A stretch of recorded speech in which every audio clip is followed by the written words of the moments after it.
I think different universities are experimenting with different models of engaged scholarship. But I think what's unique about the Berkeley approach is the twinning of American cultures and engaged scholarship. Because what it does is to make questions of race, class, gender, and other inequalities central to engaged scholarship. So the way I like to think about it is that engaged scholarship becomes a very intimate confrontation with those lived experiences.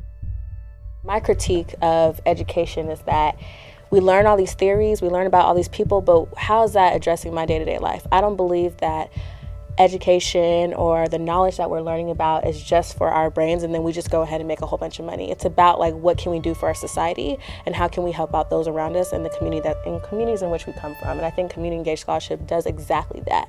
And it makes like life for these people real. If you never lived this experience, the only way for you to really know about it is to actually be embedded and immersed in that experience.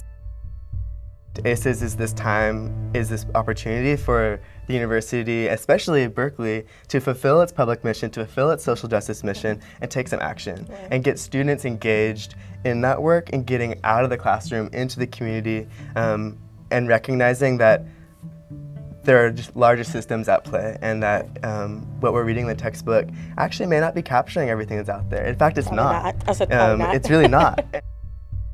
And for me, community-engaged scholarship poses a question to a world-class public university, which has to do with the kinds of knowledge we produce, why we produce them, what counts as scholarship, who produces this scholarship, with whom, for whom, on what terms.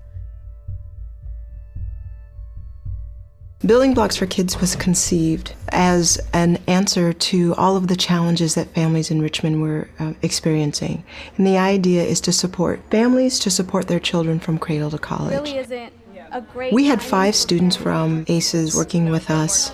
They were able to do a national review of how people are looking at outcomes and indicators.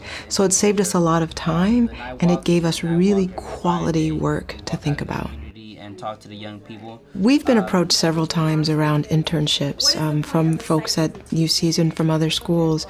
And what was different about this opportunity was that it was actually a discussion about what we needed and what was our vision for the work. And I saw that as an opportunity for us and how we could also benefit the education of the students that would come to us.